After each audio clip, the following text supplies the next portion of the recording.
La llamada llegó a las 6:47 de la mañana de un martes de finales de agosto.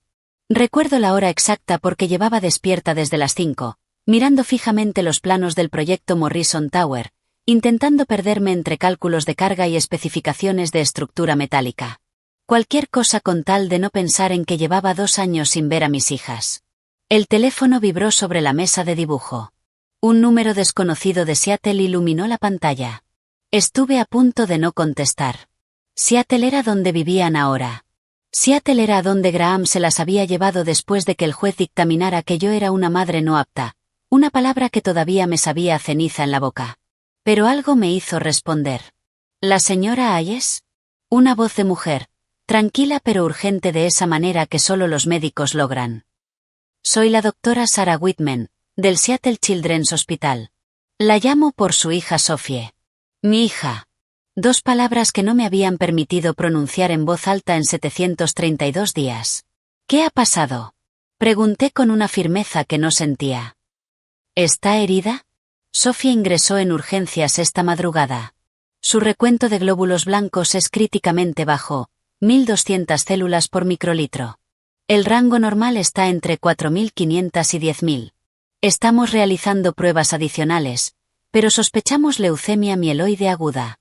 Los planos se difuminaron ante mis ojos. Leucemia. Mi hija de 10 años tenía cáncer. Necesitamos que venga a Seattle de inmediato, continuó la doctora Whitman. Sophie necesita un trasplante de médula ósea y tenemos que analizarla como posible donante. El tiempo es crítico. Estoy en Portland, dije mientras ya agarraba las llaves. Puedo estar ahí en 3 horas. Bien. Pregunte por mí en oncología pediátrica cuando llegue. Y señora Hayes. Hizo una pausa. Sé que la situación de custodia es complicada, pero ahora mismo Sophie necesita a su madre. Colgué y me quedé mirando los planos del Morrison Tower extendidos sobre la mesa. 6 meses de trabajo, un contrato de $2.800.000 que podía salvar mi estudio de arquitectura. Marcus, mi socio, había programado una presentación para las 9. Los clientes volaban desde San Francisco. Lo llamé. Necesito que canceles la reunión Morrison. ¿Qué? Isabelle, es nuestro proyecto más grande en 2 años. Si no presentamos hoy. Mi hija tiene cáncer. Me voy a Seattle. Silencio al otro lado. Marcus sabía lo de la batalla por la custodia. Me había visto desmoronarme cuando Graham se llevó a Sophie y a Ruby, cuando el juez dio crédito a las mentiras de aquel informe psiquiátrico fabricado. Ve, dijo finalmente. Yo me encargo de Morrison. Agarré el bolso y salí corriendo. La autopista Interestatal 5 hacia el norte fue una sucesión borrosa de asfalto gris y pinos verdes. Conduje a 16 km/h por encima del límite de velocidad, con los nudillos blancos sobre el volante, repitiendo mentalmente las palabras de la doctora Whitman. Leucemia mieloide aguda. Recuento críticamente bajo. Trasplante de médula ósea. No había visto a Sophie desde la última vista de custodia. Tenía 8 años entonces, pequeña para su edad, con los ojos oscuros de Graham y mi terco mentón. El juez le había concedido la custodia exclusiva basándose en una evaluación psiquiátrica que afirmaba que yo padecía trastorno bipolar, dependencia al alcohol e inestabilidad emocional que ponía en peligro a las niñas. Todo mentira. El doctor Martin Strauss, un psiquiatra al que Graham había comprado, había redactado un informe en el que aseguraba que yo había faltado a citas, rechazado análisis de drogas y exhibido un comportamiento errático. Nada de eso era cierto. Pero Graham era abogado, carismático y persuasivo, y yo era una madre soltera al frente de un negocio en dificultades. El juez le creyó a él. La orden de alejamiento me prohibía acercarme a menos de 150 metros de Sophie o de su hermana gemela, Ruby. Graham las había llevado a Seattle, cambiado de colegio y cortado toda comunicación. Les había mandado cartas, regalos, tarjetas de cumpleaños. Todo volvió sin abrir. Y ahora Sophie se estaba muriendo. El Seattle Children's Hospital se alzaba como una fortaleza de cristal y acero contra el cielo gris de la mañana. Aparqué en el estacionamiento de visitantes y corrí hacia las puertas automáticas siguiendo las señales hasta oncología pediátrica, en la 4ª planta. La doctora Sarah Whitman me esperaba en el mostrador de enfermería. Una mujer alta, de mediados de los 40, con ojos amables y el pelo rubio entrecano recogido en un moño apretado. Me tendió la mano. Señora Hayes, gracias por venir tan rápido. ¿Dónde está Sophie? ¿Puedo verla? En un momento. Primero necesito explicarle la situación. Me llevó a una pequeña sala de consulta y cerró la puerta. Sophie ingresó a las 3 de la madrugada con su padre. Llevaba varias semanas con fatiga extrema, hemorragias nasales frecuentes y hematomas. El señor Pierce creía que era un virus. Cuando por fin la trajo, su recuento de glóbulos blancos había caído a niveles peligrosamente bajos. Sentí que apretaba los puños. ¿Varias semanas? Esperó semanas. La expresión de la doctora Whitman permaneció neutra, aunque algo parpadeó en su mirada. No estoy en posición de opinar sobre las decisiones del señor Pierce. Lo que importa ahora es el tratamiento de Sophie. Necesita un trasplante de médula ósea. Tendremos que analizarla a usted, al señor Pierce y, si es posible, a su hermana Ruby. Los hermanos suelen ser los mejores donantes compatibles. Graham tiene la custodia exclusiva, dije en voz baja. Llevo 2 años sin poder acercarme a las niñas. Hay una orden de alejamiento. Lo sé. La doctora Whitman se inclinó hacia adelante. Pero esto es una emergencia médica. Usted es la madre biológica de Sophie y una posible donante. La orden de alejamiento no está por encima de su derecho a recibir atención médica que puede salvarle la vida. Tiene todo el derecho legal de estar aquí. ¿Graham sabe que me llamó? Todavía no. Se fue alrededor de las 6 de la mañana a recoger a Ruby de casa de su hermana. Debería volver en menos de 1 hora. Lo que significaba que tenía menos de 60 minutos con mi hija antes de enfrentarme al hombre que me había robado 2 años de vida. ¿Puedo verla ahora? La doctora Whitman asintió y me condujo por un pasillo decorado con murales alegres de elefantes y jirafas, un contraste cruel con los niños pálidos y enfermos que había detrás de cada puerta. Se detuvo ante la habitación 412. Está despierta, dijo en voz baja. Pero señora Hayes, puede que no la reconozca de inmediato. 2 años es mucho tiempo para una niña. Empujé la puerta. Sophie yacía en la cama del hospital, increíblemente pequeña bajo las sábanas blancas. Su pelo, mi pelo castaño oscuro, lo llevaba cortado. Su piel era gris, casi translúcida, y había hematomas brotando en morado a lo largo de sus brazos donde habían insertado las vías. Volvió la cabeza hacia mí y vi el miedo cruzar su cara. Está bien, susurré, acercándome despacio, como si me aproximara a un animal herido. No voy a hacerte daño. ¿Quién eres? Su voz era ronca, débil. Se me rompió el corazón. Me llamo Isabelle. Estoy aquí para ayudarte a ponerte mejor. Sophie me miró fijamente durante un largo momento, sus ojos oscuros recorriéndome el rostro. Y entonces, tan bajito que casi no lo oí, susurró. Mamá.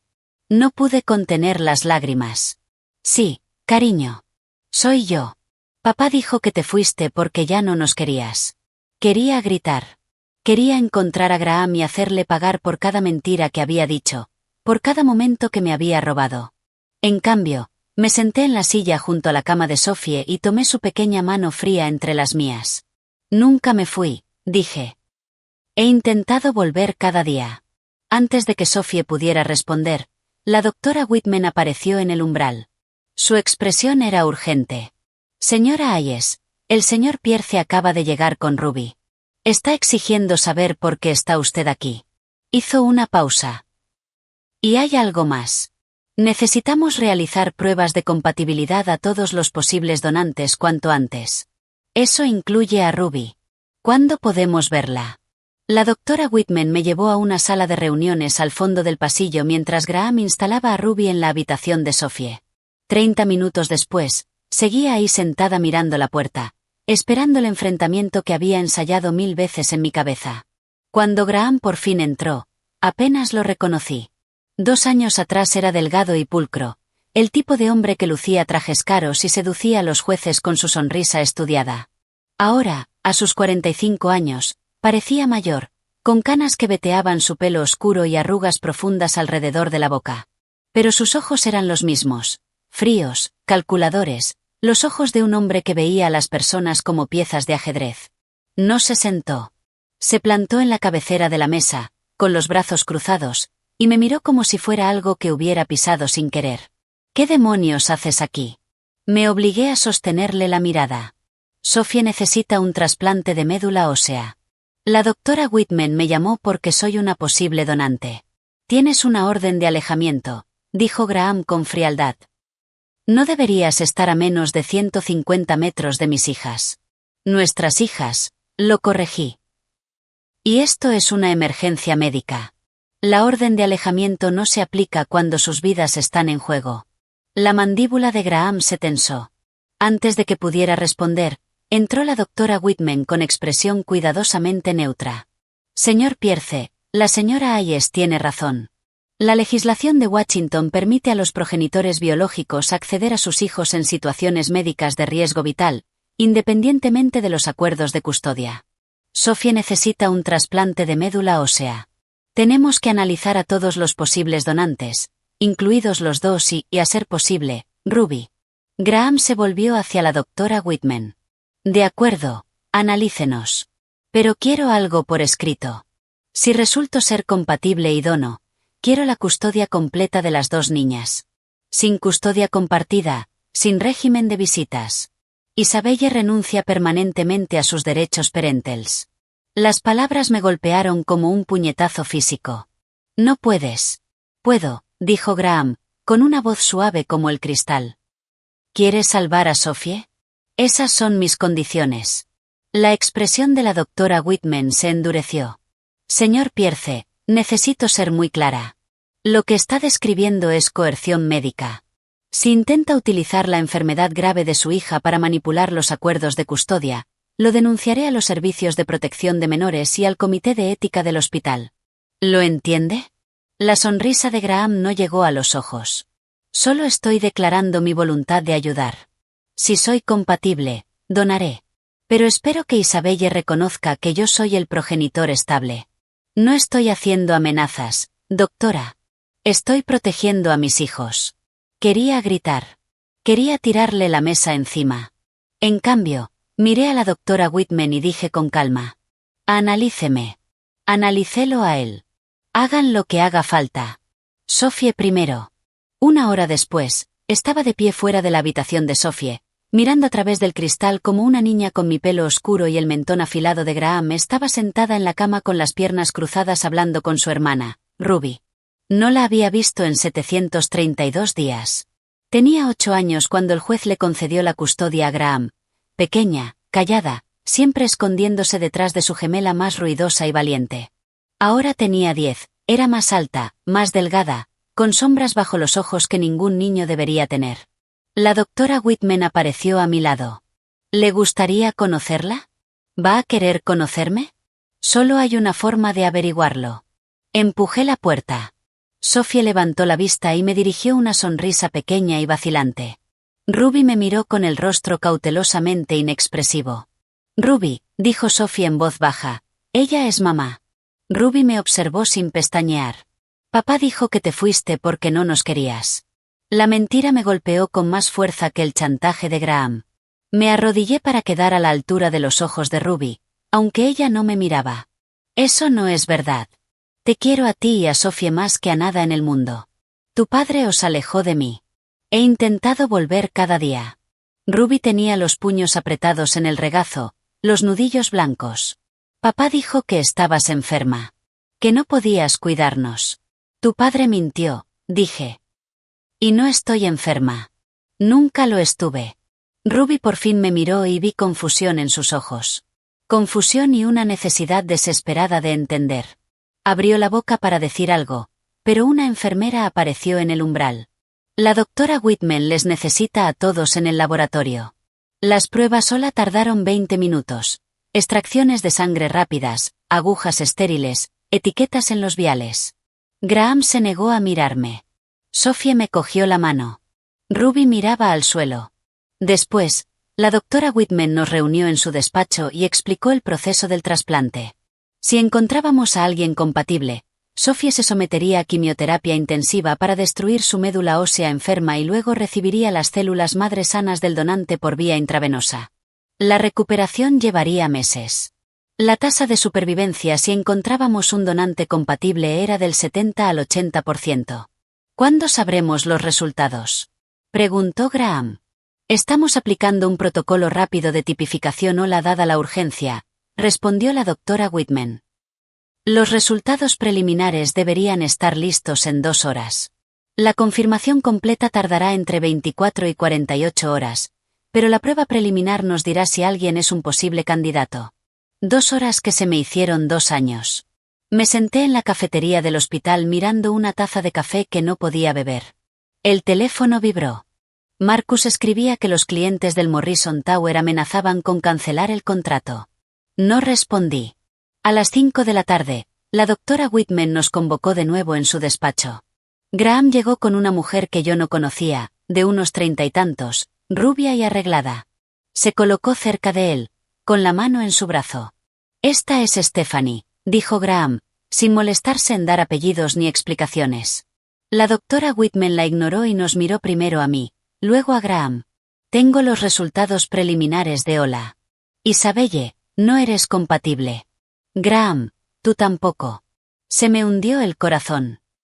¿Y Ruby? Ruby tiene un 50% de compatibilidad con Sophie, lo habitual entre hermanos. Es una buena noticia. Sin embargo, la doctora Whitman hizo una pausa consultando su tableta. Hay algo inusual en los marcadores genéticos de Ruby. No coinciden con el patrón esperado según el perfil OLA de Graham. Necesitaré realizar un análisis genético más completo esta noche. Puede haber factores adicionales que explorar. Vi cruzar por el rostro de Graham un destello de confusión, sustituido enseguida por la sospecha.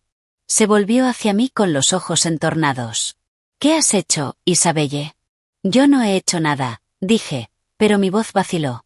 Porque de repente estaba pensando en una noche de hacía 11 años, en una pelea con Graham, en la habitación de un hotel, en un error que había enterrado tan hondo que casi me había convencido de que nunca había ocurrido. La doctora Whitman se puso en pie. Tendré el análisis genético completo por la mañana. Por ahora, les sugiero que descansen un poco. Sophie está estable. Graham se fue sin decir una palabra. Stephanie lo siguió. Yo me quedé. Doctora Whitman, dije en voz baja. ¿Qué no me está diciendo? Cerró la puerta del despacho. Señora Hayes, hay algo que necesito hablar con usted en privado. ¿Podemos vernos después de cenar? Cuando la doctora Whitman me llamó de nuevo a su despacho, pasaban de las 8 de la noche. Los pasillos del hospital estaban silenciosos, con las luces fluorescentes zumbando suavemente. Graham se había ido hacía horas. Sophie y Ruby dormían en su habitación, vigiladas por las enfermeras de noche. Solo quedábamos yo y la verdad que no estaba preparada para escuchar. El despacho de la doctora Whitman era pequeño, abarrotado de revistas médicas y diplomas enmarcados. Me indicó que tomara asiento y cerró la puerta. Señora Hayes, he acelerado el análisis de ADN mediante un protocolo rápido de PCR amparado por la legislación de emergencia médica de Washington. Estoy autorizada a realizar pruebas genéticas sin el consentimiento pleno de los progenitores cuando sea necesario para identificar posibles donantes de médula ósea en una afección potencialmente mortal. Hizo una pausa. Los resultados son complicados. Mis manos se aferraron a los reposabrazos de la silla.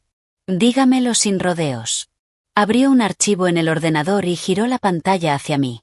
Gráficos, números, marcadores genéticos que yo no entendía. Primero, la buena noticia. El ADN mitocondrial confirma que usted es la madre biológica de Sophie y de Ruby. No hay ninguna duda al respecto. Buscó mis ojos. Y la mala. Graham Pierce no es el padre biológico de ninguna de las dos. La habitación se inclinó. ¿Qué? El análisis de ADN no muestra ninguna correspondencia genética paterna entre Graham y Sophie o Ruby. Él no es su padre. No podía respirar. Eso es imposible. Yo nunca.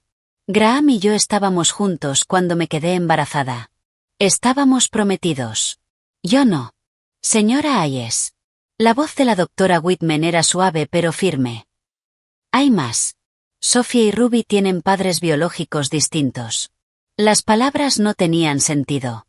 ¿Distintos padres? Son gemelas. Lo son, dijo la doctora Whitman, pero son gemelas dicigotas. Fraternales, no idénticas. Eso significa que se formaron a partir de dos óvulos separados.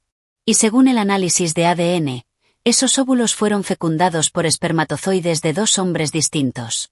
¿Cómo es eso posible? Se llama superfecundación heteroparental. Es un fenómeno raro que ocurre en aproximadamente 1 de cada 400 embarazos gemelares.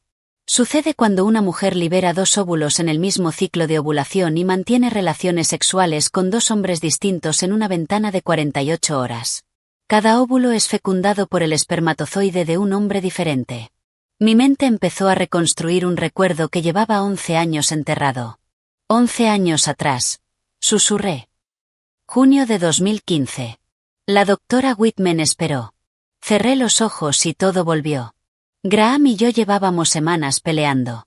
Quería que dejara mi trabajo en el estudio de arquitectura, que me dedicara a planificar la boda que él ya había programado sin consultarme. Quería controlar mi carrera, mi agenda, mi vida. Habíamos tenido una pelea tremenda un jueves por la noche. Le dije que no estaba segura de querer casarme. Me llamó desagradecida, me acusó de seguir enamorada de Julian Reed, mi ex. No estaba del todo equivocado. La noche siguiente, el viernes, fui a un evento de empresa en el Museo de Arte de Portland. No invité a Graham. Necesitaba espacio. Y Julian estaba allí. Julian Reed, mi ex, el hombre al que había amado antes de Graham, el hombre con el que casi me había casado. Habíamos roto 3 años antes porque yo no estaba lista para sentar cabeza. Me había pedido que me casara con él. Dije que no. Elegí mi carrera. Luego conocí a Graham. Julian y yo no habíamos hablado en meses. Pero aquella noche, de pie frente a un Rothko, bebiendo demasiado vino, hablamos de trabajo, de la vida, de las decisiones que habíamos tomado. Acabamos en su apartamento. Me dije que era un cierre necesario. Me dije que no significaba nada. Pero cuando me desperté a la mañana siguiente en su cama, supe que había cometido un error. Volví con Graham ese domingo. Me disculpé. Dije que sí a la boda. Intenté olvidar a Julian. 2 semanas después descubrí que estaba embarazada. Señora Hayes. Abrí los ojos. La doctora Whitman me observaba con atención. Sé quién es el otro padre, dije en voz baja. Se llama Julian Reed. La doctora Whitman asintió despacio. Tendremos que contactar con él. Si es el padre biológico de una de las niñas, puede ser un donante de médula ósea compatible. ¿Sabe cómo localizarlo? Sí. Mi voz era apenas un susurro. Es arquitecto. Vive en Seattle. ¿Puede llamarle esta noche? No he hablado con él en 11 años. Lo entiendo. Pero Sophie se queda sin tiempo. Necesitamos analizar a todos los posibles donantes cuanto antes. Si Julian es su padre biológico, tiene un 50% de probabilidades de ser compatible. Son posibilidades significativamente mejores que encontrar un donante no emparentado en el registro. Pensé en Julian, el hombre al que había querido, al que había hecho daño, el hombre que no tenía ni idea de que podía ser padre. Y pensé en Sophie, pálida y frágil en su cama de hospital, luchando por su vida. Lo llamaré, dije. La doctora Whitman me tendió una hoja de papel. Esto es lo que necesita decirle. Lo necesitamos aquí el viernes para las pruebas sola. Explíquele la situación con la mayor claridad posible. Y señora Hayes. Hizo una pausa. Sé que es mucho. Pero ahora mismo lo más importante es encontrar un donante. El resto puede esperar. Me puse en pie con las piernas temblorosas. ¿Y Graham? ¿Cuándo se lo va a decir? Estoy obligada a informarle como tutor legal, pero dadas las circunstancias quería hablar con usted primero. Lo llamaré mañana por la mañana. Va a volverse loco. Eso no es responsabilidad suya, dijo la doctora Whitman con firmeza. Su responsabilidad es ayudar a salvar a su hija. Solo eso importa ahora. Salí de su despacho como sonámbula. Los pasillos del hospital estaban vacíos. Solo se oía el lejano pitido de los monitores y el zumbido de la ventilación. Encontré una sala de espera tranquila y saqué el teléfono. El número de Julian seguía guardado en mis contactos. Nunca había podido borrarlo. Miré la pantalla durante mucho tiempo, con el pulgar suspendido sobre el botón de llamada. ¿Qué se supone que iba a decirle? Hola, soy Isabelle.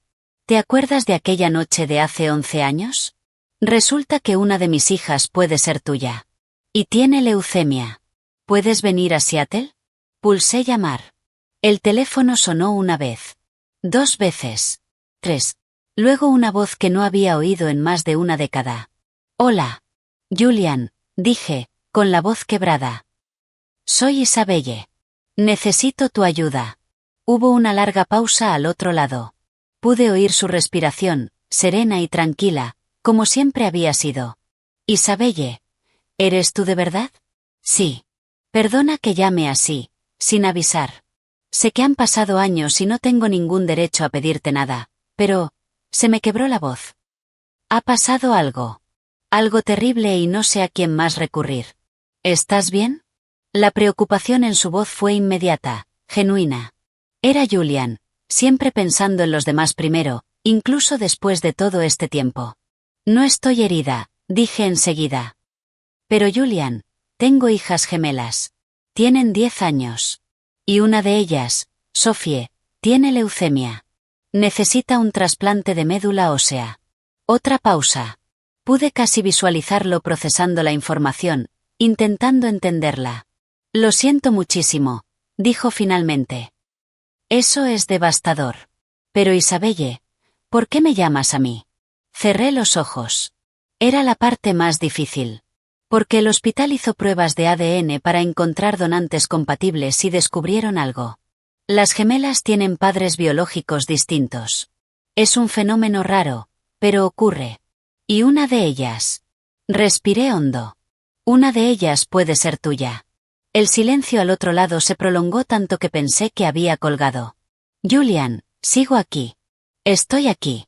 Su voz era queda, atónita. ¿Estás diciendo que puedo tener una hija? Sí. De aquella noche de hace 11 años, junio de 2015. Yo no lo sabía. Te lo juro, no lo supe hasta hoy.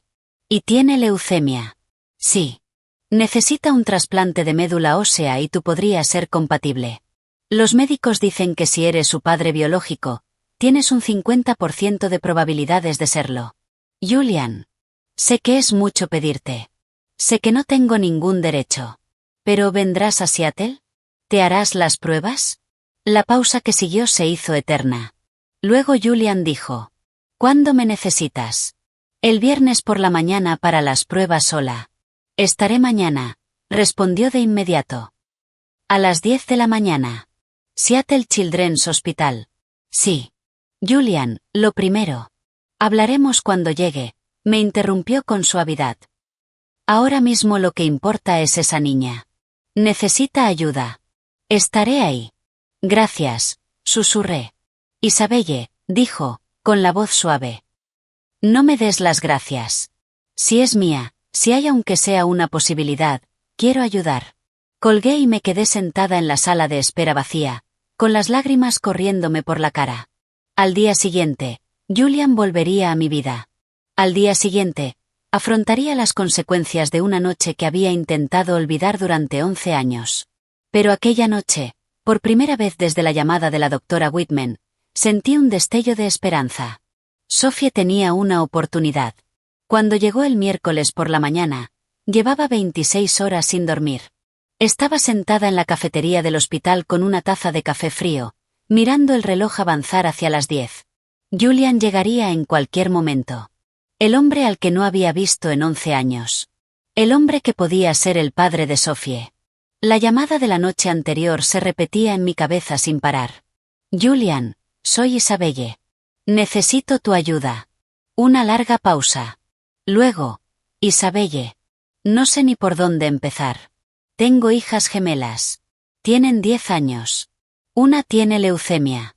Necesita un trasplante de médula ósea. Y yo, se me quebró la voz. Hay una posibilidad de que sea su padre biológico. Otra pausa, más larga. ¿Qué? Me lo enteré ayer. Las pruebas de ADN mostraron. No pude terminar. Mañana estaré ahí, dijo Julian en voz baja. A las 10. Seattle Children's, ¿verdad? No tienes por qué. Sí que tengo. Y ahora eran las 10 menos 2 minutos y estaba a punto de enfrentar las consecuencias de un error cometido 11 años atrás. A las 10 en punto exactas, lo vi entrar por la puerta de la cafetería. Julian Reed, 42 años, con el mismo pelo castaño oscuro que recordaba, aunque ahora tenía hebras de plata en las sienes que antes no estaban. Era más alto que Graham, más ancho de hombros, y llevaba vaqueros y un jersey azul marino en lugar de los trajes caros que Graham prefería. Sus ojos, avellana y cálidos, encontraron los míos a través de la cafetería, y durante un momento ninguno de los dos se movió. Luego cruzó la sala y se sentó frente a mí. «Hola», dijo. «Hola». No se me ocurrió nada más. Julian estudió mi rostro. «¿Estás bien?» Esa pregunta tan simple, «¿Estás bien?», estuvo a punto de deshacerme. Graham habría exigido respuestas. Julian solo quería saber si estaba bien. «No», admití. «No lo estoy». Extendió el brazo y me apretó la mano. «Cuéntame todo». Y lo hice. Le conté el diagnóstico de Sophie, la prueba de ADN, la revelación de que Graham no era el padre de ninguna de mis hijas. Le conté aquella noche de hacía 11 años, la pelea con Graham, el evento de empresa, la decisión que había lamentado durante más de una década. Creí que las dos eran de Graham, dije. Nunca imaginé que... No sabía que esto era posible siquiera. Julian estuvo en silencio un buen rato. ¿Por qué no me dijiste que estabas embarazada? Porque creí que eran de él. Había vuelto con Graham. Nos casamos 2 meses después. Cuando descubrí el embarazo estábamos planificando la boda.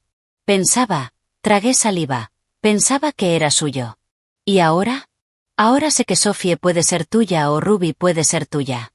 La prueba de ADN mostró que tienen padres distintos. Todavía no sé cuál es cuál. Julian se recostó en la silla, asimilándolo. O sea que una es de Graham y la otra mía. Sí. Y la que necesita el trasplante, Sophie, puede ser tuya. O puede ser de Graham y Ruby ser tuya. No lo sabremos hasta hacer más pruebas. Julian se pasó una mano por el pelo. Esto es. Se detuvo, sacudió la cabeza. Esto es mucho. Lo sé. Y lo siento. No pretendí que nada de esto ocurriera. Oye. La voz de Julian era suave. Tú no has hecho nada malo. No lo sabías. Y ahora mismo lo que importa es salvar la vida de esa niña, sea mía o no. Me miró a los ojos. Hagamos las pruebas. 2 horas después, Julian estaba en el despacho de la doctora Whitman con la manga remangada para la extracción de sangre. Yo observaba desde un rincón, sintiéndome fuera de mi propio cuerpo. La doctora Whitman explicó el proceso. Realizaremos un panel rápido de tipificación hola. Si eres compatible, podríamos proceder con el trasplante en la próxima semana. Los resultados deberían estar listos esta tarde. ¿Y si no soy compatible?, preguntó Julian. Continuaremos buscando. Pero estadísticamente, si eres el padre biológico de Sophie, tienes un 50% de probabilidades de ser compatible. Es significativamente mejor que encontrar un donante no emparentado. Julian asintió. Adelante. La extracción de sangre duró 5 minutos. Luego tocó esperar. Llamé a Marcus por la tarde. Me dijo que los clientes del Morrison Tower habían cancelado oficialmente el contrato. $2.800.000 perdidos. Mi estudio se desangraba. Tendría que haber preocupado. No podía. Graham llamó alrededor de las 4. ¿Quién demonios es Julian Reed?, exigió. ¿Cómo sabes ese nombre? Tengo un amigo en el hospital. Me dijo que se ha presentado un hombre afirmando ser el padre de Sophie. ¿Qué está pasando, Isabelle? Es un posible donante de médula ósea, respondí con cuidado. Pamplinas. Metiste a tu amante en la vida de mis hijas. No es mi amante. Es alguien que puede salvar a Sophie. Eso es lo único que importa. Si crees que voy a dejar que un extraño... Colgué. A las 6 de la tarde, la doctora Whitman nos convocó de nuevo en su despacho. Julian y yo nos sentamos uno al lado del otro, sin tocarnos, apenas respirando. Tengo los resultados de Lola, dijo la doctora Whitman. Julian, tienes una compatibilidad de 5/10 con Sophie. Es lo típico en una relación padre-hijo. Es compatible para el trasplante. Sentí las lágrimas corriéndome por la cara. Julian exhaló despacio. O sea que soy su padre, dijo en voz baja. El ADN lo confirma, dijo la doctora Whitman. Eres el padre biológico de Sophie. Julian me miró. ¿Puedo conocerla? A las 9 de la noche, la doctora Whitman acompañó a Julian a la habitación de Sophie. Ruby había sido trasladada a otra habitación por la noche, así que Sophie estaba sola. Entré yo primero. Sophie, cariño, hay alguien que quiero que conozcas. Sophie levantó la vista del libro. Estaba pálida y delgada, pero sus ojos estaban alerta. ¿Quién? Se llama Julian. Viene dudé, a ayudarte a ponerte mejor. Julian entró en la habitación y vi cómo cambiaba su expresión en el momento en que vio a Sophie. No era el reconocimiento de un extraño, sino el de alguien que se veía a sí mismo. Sophie había heredado muchísimo de él, esos ojos expresivos, la forma de la nariz, la sonrisa suave. Hola, Sophie, dijo Julian en voz baja. Soy Julian. Sophie lo estudió con detenimiento. ¿Eres mi verdadero papá? Julian me miró, inseguro. Yo asentí. Sí, dijo Julian con la voz algo espesa. Lo soy. Sophie guardó silencio un momento. ¿Entonces me vas a dar tu médula ósea? Si me lo permites. ¿Te va a doler? A mí un poco. A ti no. Julian se sentó en la silla junto a su cama. Te dormirán primero. No sentirás nada, y cuando te despiertes empezarás a mejorar. De acuerdo, dijo Sophie. Luego, tan bajito que casi no lo oí, gracias. Julian tomó su pequeña mano entre las suyas. De nada, cariño. Los dejé ahí, hablando en voz baja, y encontré a la doctora Whitman en el pasillo. Julian es compatible, dije. ¿Podemos hacer el trasplante? Sí, respondió la doctora Whitman. Pero hay algo más que necesitamos tratar. Su expresión era seria. También evaluamos la salud de Ruby como posible donante. Los hermanos suelen ser donantes mejores que los padres. Pero Isabelle, hizo una pausa, hay un problema. Uno grave. El jueves por la mañana llegó demasiado rápido. Casi no había dormido. A las 8 estaba de vuelta en el hospital cuando la doctora Whitman me llevó a una pequeña sala de consulta. Su expresión era grave. Isabelle, tenemos que hablar de Ruby. Se me cayó el alma a los pies. Hemos realizado el examen de salud previo a la donación a Ruby como parte del protocolo estándar y me temo que no cumple los requisitos para ser donante. Me quedé mirándola, sin que las palabras llegaran a registrarse del todo. ¿Qué quiere decir? Dijo que era compatible en un 50%. Genéticamente, sí. Pero físicamente, Ruby no está en condiciones de someterse a la extracción de médula ósea. La doctora Whitman abrió la tableta y la giró hacia mí. Su índice de masa corporal es de 15,2. Para una niña de su edad, necesitamos un mínimo de 16,5 para garantizar una anestesia y una recuperación seguras. Su hemoglobina es de 9,8 gramos por decilitro, muy por debajo de los 12 que exigimos. Y pesa solo 27 kilogramos. Nuestro mínimo para donantes pediátricos es de 32. Los números me golpearon como puñetazos. Pero tiene solo 10 años. Exactamente. La mayoría de los niños de 10 años pesan más que Ruby. Isabelle, estas cifras indican desnutrición severa. La voz de la doctora Whitman se suavizó. La frecuencia cardíaca de Ruby ha sido irregularmente elevada durante su estancia aquí. Hemos documentado signos de estrés crónico. Necesito preguntarle, ¿ha estado Ruby exclusivamente al cuidado de Graham durante los últimos 2 años? Asentí despacio, y la comprensión me llegó como agua helada. Graham no me dejaba verlas. Obtuvo la custodia en 2023. El juzgado dijo que yo era inestable. La mandíbula de la doctora Whitman se tensó. Ya veo. Hizo una pausa.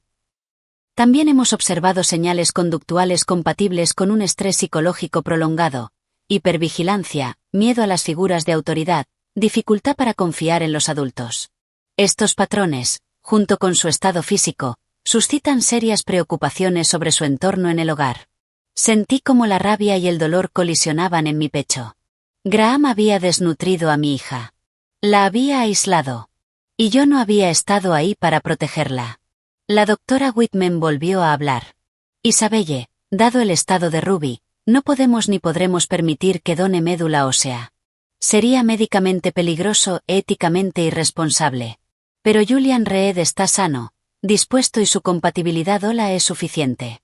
Procederemos con el como donante de Sophie. Tragué saliva. O sea que Julian es nuestra única opción. Sí. Y francamente, es una buena opción.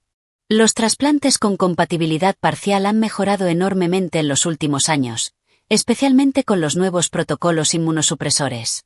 Somos optimistas. A las 2 de la tarde me reuní con Julian en la cafetería.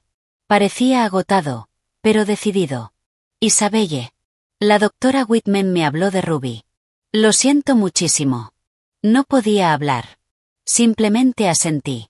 Extendió el brazo por encima de la mesa y tomó mi mano. Lo haré. Donaré. Sophie es mi hija y no voy a fallarle. A las 4, Julian había firmado los formularios de consentimiento.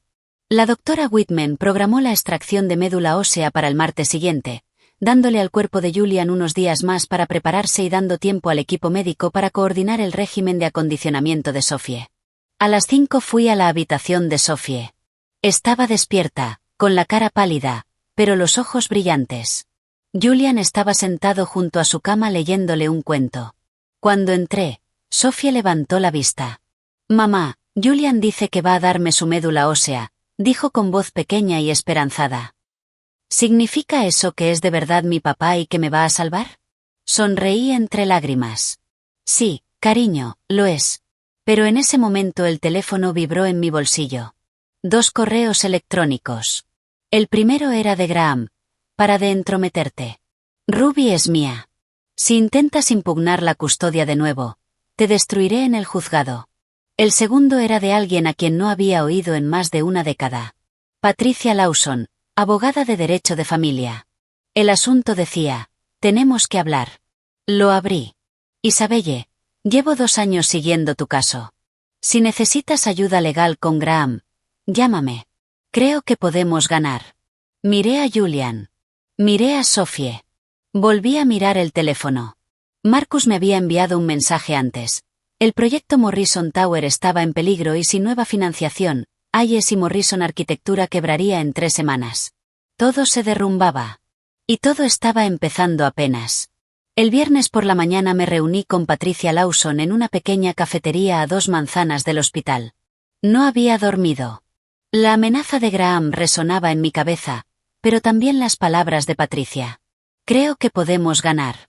Necesitaba creerla. Patricia ya estaba ahí, sentada en un reservado del fondo con un maletín de cuero abierto a su lado. Era exactamente como la había imaginado.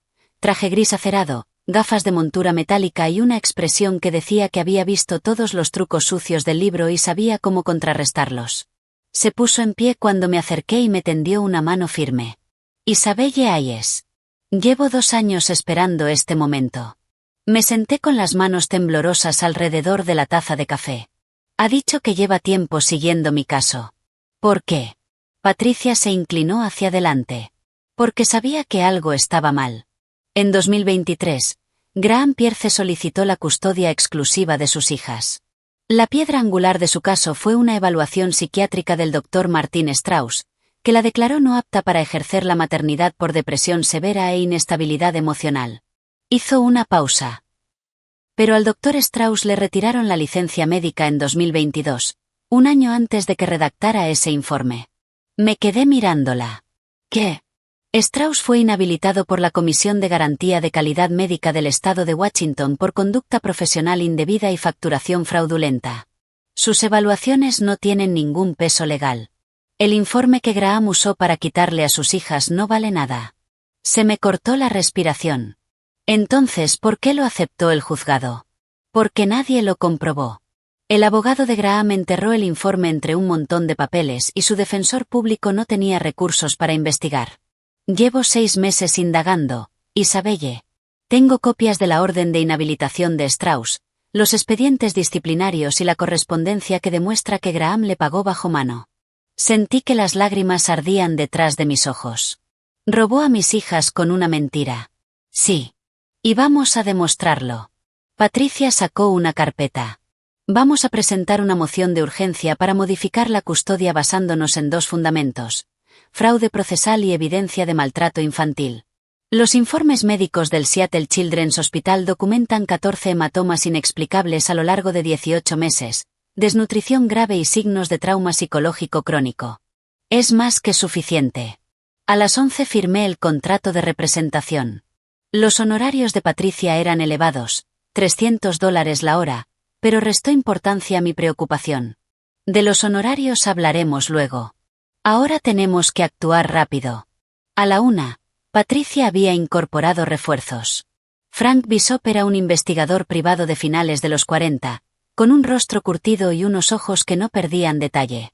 Estaba sentado frente a nosotras en el despacho de Patricia en el centro de Seattle, con un bloque en la mano. Señora Hayes, dijo, con voz áspera pero amable, necesito que me cuente todo sobre Graham Pierce. ¿Dónde trabaja? ¿Con quién se relaciona? Sus finanzas, sus costumbres. Cualquier cosa que pueda darnos ventaja. Le conté lo que sabía. Graham era abogado corporativo en Cross y Hamilton, uno de los bufetes más importantes de Seattle. Siempre había sido controlador, obsesionado con las apariencias y despiadado cuando no salía con la suya. Se había quedado con Ruby tras el fallo de custodia y había cortado todo contacto conmigo, alegando que yo era un peligro para las niñas. Frank tomaba notas, asintiendo de vez en cuando. Denme 3 días. Encontraré todo lo que Graham esté ocultando. A las 4, Patricia hizo la pregunta que yo temía. Isabelle, necesito conocer la historia completa sobre el padre biológico de Sophie. Dijiste en tu correo que Julian Reed está donando médula ósea. ¿Es el padre de Sophie? Asentí despacio. Sí. Julian y yo estuvimos juntos antes de que me casara con Graham. Rompimos y unas semanas después yo mantuve relaciones con los dos en un periodo de 2 días. No sabía que los embarazos de gemelas podían tener padres distintos hasta esta semana. La expresión de Patricia no cambió. ¿Graham lo sabe? No. Cree que las dos son suyas. No sabe nada de la prueba de ADN. Patricia entrelazó los dedos. Se va a enterar. Y cuando lo haga, lo usará contra ti. Alegará adulterio, fraude de paternidad, que le engañaste durante 11 años. Va a ponerse muy feo. Pero yo no mentí, dije, con la voz quebrada. No lo sabía. Te creo. Pero a Graham eso le dará igual. Lo retorcerá como pueda. Patricia se recostó. Dicho eso, tenemos un contraargumento. Julian está dando un paso al frente para salvar a Sophie. Actúa como un padre responsable. Graham, en cambio, ha abusado de Ruby, falsificado documentos médicos y cometido fraude. Podemos enmarcar esto como una historia de redención frente a crueldad. Tragué saliva. ¿Será suficiente? Tiene que serlo. A las 6 llamé a mi hermana Laura por primera vez en 5 años. Contestó al tercer tono, con voz cautelosa. Isabelle. Laura, yo. Necesito ayuda. Le conté todo. La leucemia de Sophie, el giro del ADN, el maltrato de Graham, la batalla por la custodia. Al terminar, estaba llorando. Hubo un largo silencio. Luego Laura dijo. Me voy a Seattle. Mañana por la noche estoy ahí. Gracias, susurré. A las 7:30 me llamó Marcus. Isabelle, odio decirte esto ahora, pero Hayes y Morrison tiene 2 semanas de vida. Hemos perdido el contrato de Morrison Tower y los acreedores nos están apretando. Si no encontramos la manera de estabilizarnos, hemos terminado. Cerré los ojos. Lo sé. Algo encontraré. Aunque no tenía ni idea de cómo. A las 8 sonó el teléfono de nuevo. Era la doctora Sarah Whitman. El corazón me dio un vuelco. Isabelle, necesito hablar contigo sobre Sophie. Su voz era urgente. Su recuento de glóbulos blancos ha bajado a 800. No podemos esperar más. Tenemos que adelantar el trasplante a mañana por la mañana, sábado a las 9. ¿Está listo Julian? Miré a Patricia, que me observaba atentamente. Sí, dije. Está listo. Bien. Dile que esté aquí a las 7 para el preoperatorio. Se nos acaba el tiempo. Cuando colgué, Patricia dijo en voz baja. Todo está ocurriendo a la vez. Isabelle. Asentí. Mañana Julian salvaría la vida de Sophie. La semana que viene yo lucharía por salvarla de Ruby. Solo esperaba ser lo bastante fuerte para las dos cosas. El sábado amaneció con un código azul. A las 6:07 de la mañana, la frecuencia cardíaca de Sophie cayó a 45 pulsaciones por minuto. Cuando llegué a su habitación, las alarmas aullaban y la doctora Whitman ya estaba ahí dando órdenes al equipo de reanimación. Atropina, 0,5 miligramos, intravenosa, ordenó con voz tajante. Una enfermera clavó una jeringuilla en la vía de Sophie. Me quedé paralizada en el umbral, mirando el rostro pálido de mi hija, su pecho apenas moviéndose. Vamos, Sophie. La doctora Whitman murmuraba con los dedos en la muñeca de la niña. Vamos. 30 segundos. 1 minuto. Luego los párpados de Sophie parpadearon y el monitor pitó. 60 pulsaciones por minuto. 70. 80. La doctora Whitman exhaló. Está bien. Bradicardia grave, probablemente por desequilibrio electrolítico. Lo corregiremos antes de la cirugía. Me miró. Isabelle, está estable. Julian está en preparación. Seguimos según lo previsto. Asentí sin poder hablar. A las 7 vi cómo llevaban a Julian hacia el quirófano en camilla. Había llegado a las 6:30, sereno y resuelto, aunque sabía que por dentro estaba aterrorizado. Antes de que se lo llevaran me apretó la mano. Cuento con ella, dijo. No la voy a dejar. Quise decir algo. Gracias. Lo siento. Te quiero. Solo logré asentir.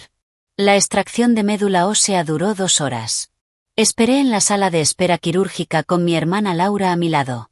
Había llegado la noche anterior, tal como había prometido, y apenas se había separado de mí desde entonces. No decía mucho, solo me cogía la mano y me traía el terrible café del hospital. A las 9:30 emergió la doctora Whitman todavía con el pijama quirúrgico. La extracción salió perfecta.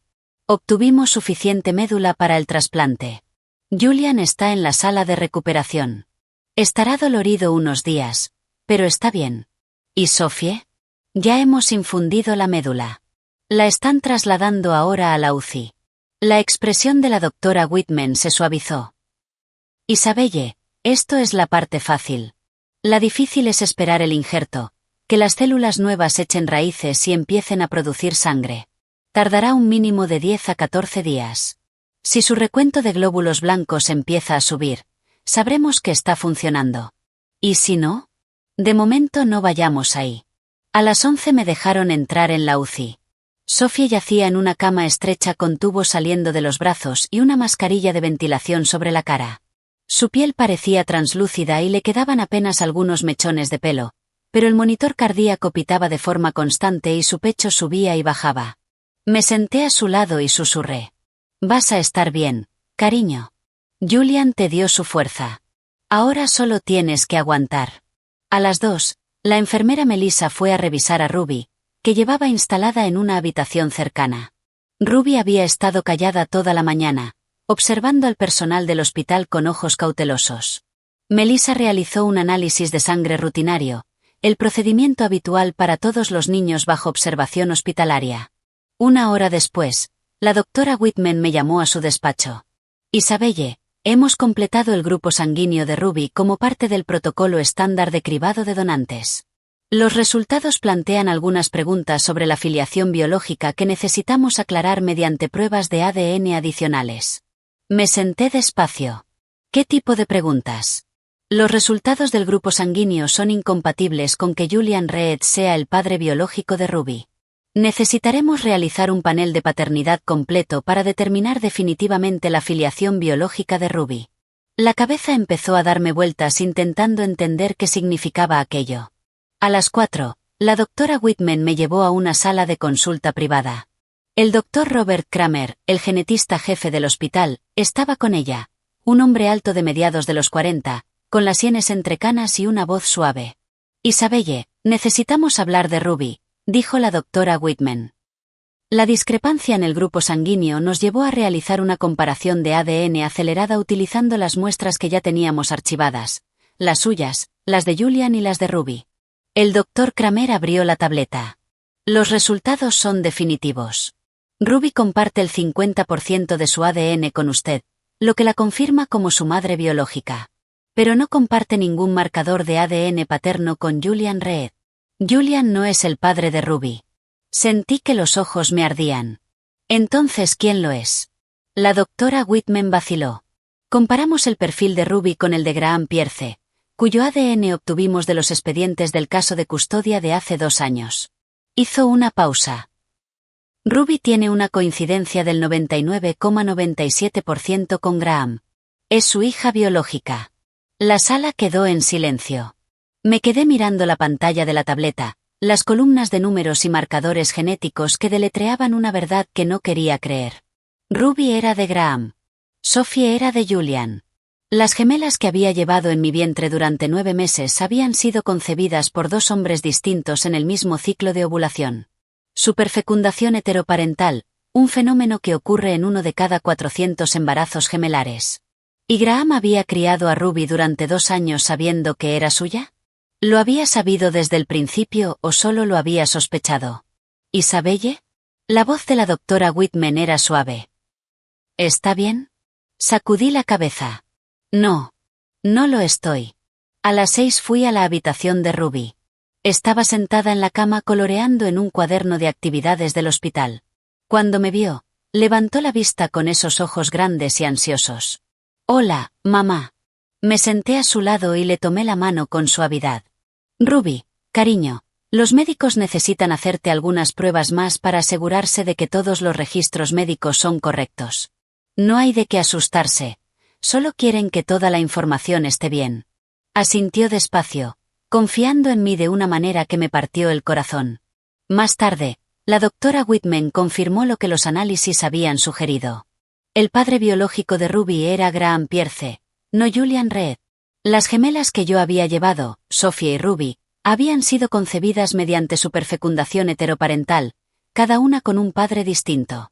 Graham tenía un vínculo biológico con Ruby y yo sabía que lo usaría como arma. A las 8, la doctora Whitman me encontró en el pasillo. Isabelle, lo he documentado todo. El grupo sanguíneo de Ruby, los resultados del ADN y los hallazgos médicos de su estancia aquí. Si va a luchar por la custodia, esta documentación será importante. Asentí, entumecida. Gracias. La doctora Whitman me apretó el hombro. Sophie está estable. Julian ha cumplido su parte. Ahora tiene que cumplir la suya. Luche por las 2. Miré a través del cristal hacia Ruby, pequeña y silenciosa, aferrada a su cuaderno de colorear. Lo haré, pensé. Aunque me cueste la vida.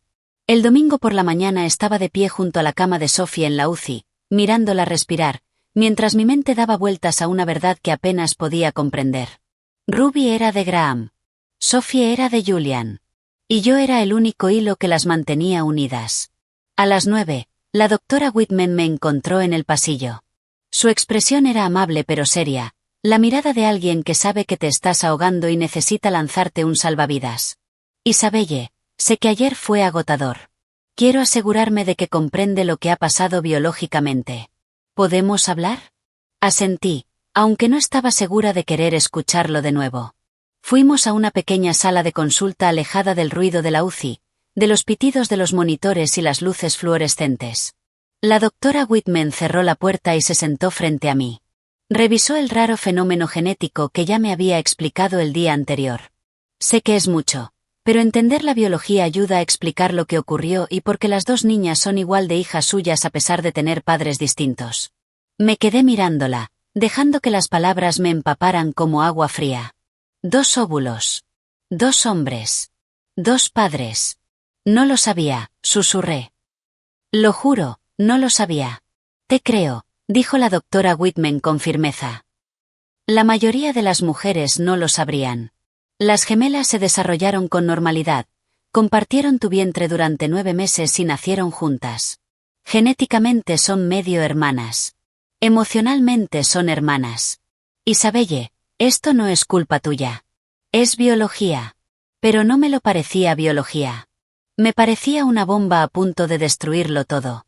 A las 10:30 llamé a Patricia desde la capilla del hospital, una sala tranquila con ventanales de vidrieras y bancos vacíos.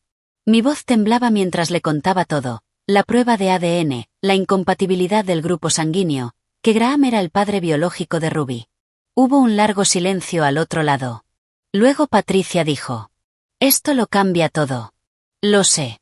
Graham tiene un vínculo legal con Ruby». La voz de Patricia era cuidadosa. «Como padre biológico, puede solicitar la modificación de la custodia. Y dado que ya tiene la custodia exclusiva desde el fallo de 2023, un juez podría ponerse de su parte, especialmente si argumenta que Ruby debería permanecer con su padre biológico. Pero la ha estado maltratando». La voz se me fue.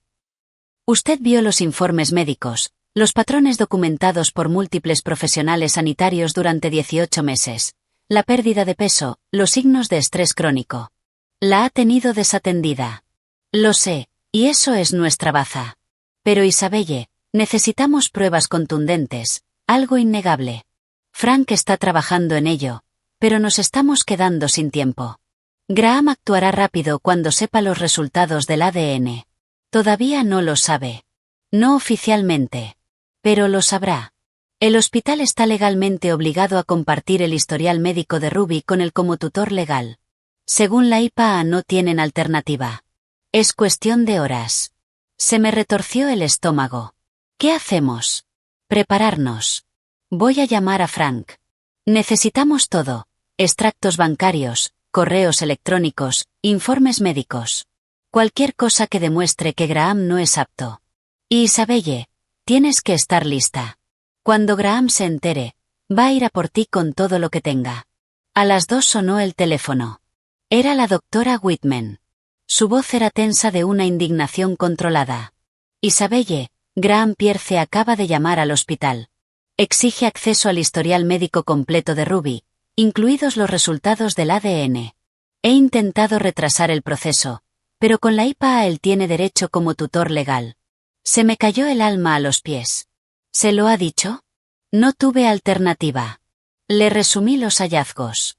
Ruby no tiene vínculo biológico con Julian Reed y las pruebas de ADN confirman una coincidencia del 99,97% entre Ruby y Graham Pierce. ¿Qué dijo? La voz de la doctora Whitman se volvió fría. Dijo, textualmente: «Ruby es mi hija. Isabelle ha mentido durante 10 años. Quiero la custodia exclusiva». Va a presentar una moción de urgencia mañana por la mañana. Colgué y me hundí en una silla. Era oficial. La guerra había comenzado.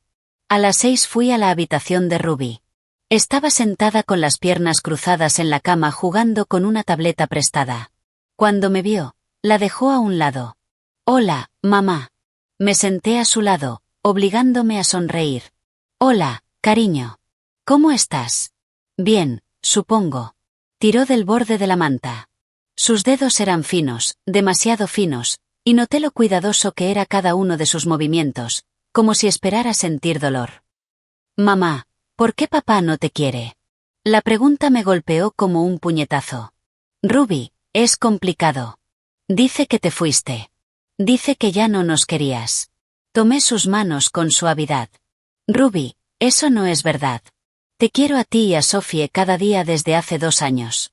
Tu padre os apartó de mí y el juzgado dijo que no podía veros. Pero nunca dejé de quereros. Ni un segundo». Los ojos de Ruby se llenaron de lágrimas. «Entonces, ¿por qué no podemos ser una familia? Tú, yo y Sophie. Somos una familia», dije con la voz quebrada. «Pase lo que pase, tú y Sophie sois hermanas. Sois gemelas. Nada cambiará eso jamás». Ella se acurrucó contra mí y yo la abracé, sintiendo como su cuerpecito pequeño se relajaba contra el mío. A las 7:30 llamó Julian. «Isabelle, ¿cómo está Sophie?» «Estable. Esperamos a que prenda el injerto. Puede tardar otra semana en confirmarse». «¿Y Ruby?» «Ayer, cuando fui a verla, parecía muy retraída. Dudé». Julian no sabía todavía.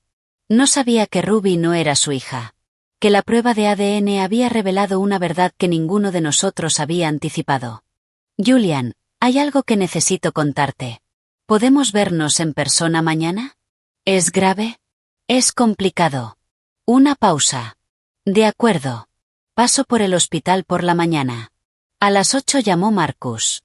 «Isabelle, odio montarte más presión, pero nos quedan 10 días. Hayes y Morrison está perdiendo dinero. Si no encontramos un inversor o un milagro, solicitaremos la quiebra a finales de la semana que viene. Cerré los ojos. Ya lo resolveré, Marcus. Te lo prometo. Aunque no tenía ni idea de cómo.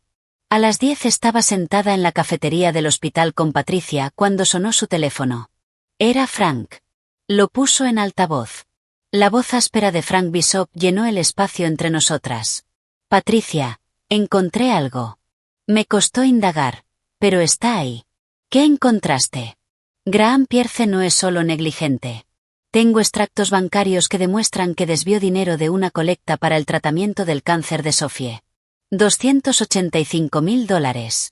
Y tengo correos electrónicos entre Graham y una mujer llamada Stephanie Cole en los que se habla de asuntos financieros y hay referencias a gestionar la situación de Isabelle. La sangre se me heló. Hay más, continuó Frank. Encontré informes médicos que muestran que Ruby fue llevada a urgencias de 3 hospitales distintos en 18 meses. Los registros revelan un patrón. Cada visita en un centro diferente, explicaciones distintas para las lesiones, pero anotaciones de los sanitarios sobre inconsistencias. Graham fue estratégico. Se aseguró de que ningún hospital viera el patrón completo. Patricia se inclinó hacia adelante. Frank, ¿puedes documentar todo esto en un informe formal? Necesito 48 horas. Quiero asegurarme de que todo sea impecable. Pero Isabelle, esto es importante. Si podemos presentárselo a un juez, Graham Pierce no solo perderá la custodia, se enfrentará a consecuencias legales graves. Patricia terminó la llamada y me miró. Vamos a ganar esto, Isabelle. Solo tenemos que aguantar un poco más. Asentí, pero no podía hablar. Solo podía pensar en Ruby, la pequeña y frágil Ruby, que había vivido 2 años con un hombre que la veía como una propiedad. Y yo no había estado ahí para protegerla. El lunes por la mañana, Emily Richardson de los Servicios de Protección de Menores llegó al hospital a las 9. Era una mujer tranquila y profesional, de mediados de los 40, que llevaba una carpeta de cuero y se presentó con una autoridad discreta. Señora Hayes, dijo, estoy aquí para realizar una evaluación de bienestar de Ruby Hayes. El hospital ha señalado preocupaciones por desnutrición grave y signos de estrés prolongado. Según el protocolo del estado de Washington, necesitaré entrevistar a Ruby para comprender su situación doméstica. Se me encogió el estómago. ¿Podré estar presente? La legislación de Washington exige que estas entrevistas se realicen de forma privada para garantizar que la menor se sienta segura de hablar libremente, explicó Emily con calma. Habrá una defensora de menores capacitada y la entrevista será grabada únicamente a efectos documentales. Asentí despacio, entendiendo la necesidad aunque cada instinto maternal gritara que me quedara con Ruby. Emily acompañó a Ruby a una sala de entrevistas especializada en la 3ª planta del hospital, un espacio diseñado para parecer cómodo más que clínico, con iluminación suave y mobiliario adaptado a los niños. Esperé en el pasillo con la doctora Whitman, mirando cómo avanzaba el reloj. Las 9:30 se convirtieron en las 10, luego en las 10:30. 1 hora y 20 minutos después, Emily salió. Su rostro estaba cuidadosamente compuesto, pero vi preocupación en sus ojos. Señora Hayes, necesitamos hablar, dijo en voz baja. Pasemos a una sala de consulta privada. Emily abrió la carpeta. Basándome en las declaraciones de Ruby y la evidencia médica, dictamino que existe negligencia infantil y daño psicológico, dijo con voz firme.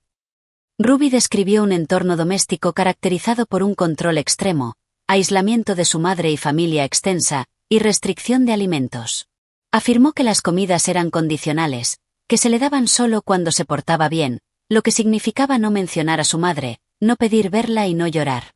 Esto constituye abuso psicológico y negligencia grave. Me temblaban las manos. ¿Qué le ha hecho? Ruby describió un entorno muy controlado. Las comidas eran restringidas, a menudo solo una pequeña ración al día. Se le decía que tenía que ganarse la comida siendo buena, lo cual significaba no hablar de usted, no pedir verla y no llorar. Fue aislada de la familia extensa y monitoreada constantemente. Esto constituye abuso psicológico y negligencia grave. ¿Y ahora qué pasa? Hoy mismo presento un informe de urgencia ante el Tribunal de Familia del Condado de King. El informe documentará los hallazgos médicos, la desnutrición grave y los signos de trauma psicológico crónico y retrasos en el desarrollo compatibles con privación nutricional prolongada, así como las declaraciones de Ruby sobre el entorno doméstico. Recomendaré la separación inmediata del señor Pierce y la colocación de urgencia con usted. Al mediodía, Emily entrevistó a Sophie por separado. La entrevista duró unos 30 minutos, pero la expresión de Emily cuando salió me lo contó todo. Sophie corroboró el relato de Ruby, dijo Emily con cuidado. Describió haber visto a Ruby sufrir sin poder hacer nada, y haber sido amenazada con el mismo trato si se portaba mal. Es un patrón de manipulación psicológica y negligencia que afecta a las dos niñas. A las dos, la doctora Whitman facilitó a Emily el historial médico completo de Ruby. La evidencia médica es clara, le dijo la doctora Whitman. El peso de Ruby está en el percentil 5 para su edad. Su densidad ósea muestra signos de desnutrición crónica. Sus niveles de vitamina D y hierro son críticamente bajos. Esto no ocurrió de la noche a la mañana. Es el resultado de una privación alimentaria sistemática y prolongada. Emily anotó todo con cuidado. ¿Por qué no se detectó antes? La expresión de la doctora Whitman reflejaba dolor. Ruby tenía un pediatra en Seattle que la vio 2 veces en 18 meses. En cada visita se anotó el bajo peso, pero se atribuyó a que Ruby era una niña con poco apetito. Sin evidencia de daño agudo y dado el estatus del señor Pierce como abogado respetado con custodia exclusiva, las preocupaciones no se escalaron. Emily cerró la carpeta. Señora Hayes, he documentado todo según los protocolos del estado de Washington. Los detalles concretos de las declaraciones de Ruby son confidenciales, pero lo que sí puedo decirle es que la evidencia cumple el estándar legal para una intervención protectora de urgencia por negligencia grave y abuso psicológico. A las 4, Emily presentó su informe ante el Tribunal de Familia del Condado de King. Esa tarde me senté con Ruby en su habitación. Estaba mirando el techo. Mamá, dijo en voz baja, esa señora, Emily, me hizo muchas preguntas sobre vivir con papá. Le dije la verdad. ¿Estaba bien hacerlo? La estreché. Sí, cariño. Decir la verdad siempre está bien. Fuiste muy valiente. Ruby estuvo en silencio un momento. Mamá, tengo hambre todo el tiempo. Incluso aquí. Incluso cuando como. Es como si mi estómago hubiera olvidado cómo sentirse lleno. Se me rompió el corazón. Vamos a arreglar eso, cariño. Te prometo que nunca volverás a pasar hambre. A la mañana siguiente, el juez Harold Bennett dictó una orden de protección de urgencia.